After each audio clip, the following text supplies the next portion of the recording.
Scorpions. Love them or hate them, they are just so fascinating for everyone, and that is also why, if you do love them, they are extremely popular in the invert hobby. So, in today's video, I'm going to take you through a basic care guide of them so that you can look after scorpions as well as you possibly can. I am Toby, this is Toby's Exotics, let's get straight into the video. Now, scorpions can be separated into two different groups, roughly. Then you've got your forest scorpions, like your Heterometrus, and then you have your desert scorpions, like your desert hairy scorpions. This video is mainly going to focus on the forest scorpions. They are generally easier to get. They are generally cheaper. They are usually easier to house, and they usually carry less venom and less pain factor to them.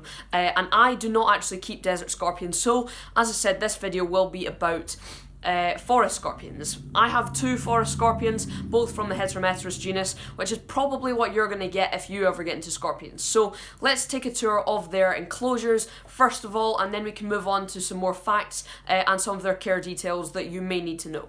And now we are back at the good old trusty table with my male Heterometrus cimarromanes enclosure. This is the one that I got from the spider shop, in the spider shop mystery box. And basically his enclosure is quite a shallow substrate for a scorpion, obviously at ramp. And I am using a main piece as his burrow, if that makes sense. So he is way in there. And this is one way to set up your scorpion's enclosure. So you've got your substrate, which is a mix of cocoa fibre, barks, chips, that kind of thing. All sorts of different substrates mixed in. And then you've got your main piece, which acts as the burrow, acts as the hiding place. And then you've got your water bowl. Ideally, you want a shallow water bowl. However, I couldn't find one, so I just put stones in this one.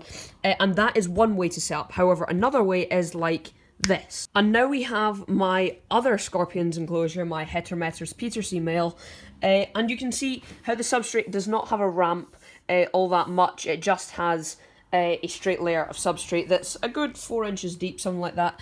And in here I did actually have a large shallow water dish, which is excellent.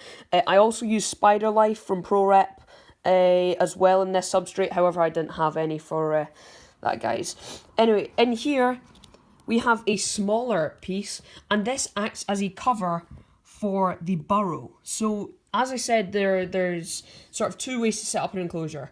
So there is one where you've got the main piece that acts as a burrow, and then if you have a smaller piece, you can use that as the sort of lid, as that shelter, as that cover for the scorpion's burrow. I personally enjoy the burrow method better because that's what I've used since I got my first scorpion. However, over here I decided I would try something new, and it's worked pretty well. Both ways work really well. It depends on your materials. If you've got smaller bits of wood, this might be a better version than lots of substrate. Or if you have a large piece of wood but not as much substrate, then you could use that. But this is basically how you would set up your scorpion's enclosure. And now we can talk about temperatures, humidity, and all of that stuff. And there is your basic forest scorpion setup. Hopefully you have sort of learnt a few things about the setup of the forest scorpion. A few things to note is temperatures, which should be around 25 degrees. You should be okay with a warm room. However, if you can't, the best way is usually a heat mat attached to the side of their enclosure, probably using sellotape, something like that. That's easy enough to do. Always use a thermostat with it. And humidity should be setting around 70%, something along there. And to keep up the humidity, you want to just make sure that the substrate stays damp, and make sure you spray their enclosure every now and again. But to be honest, humidity shouldn't really be too much of a problem.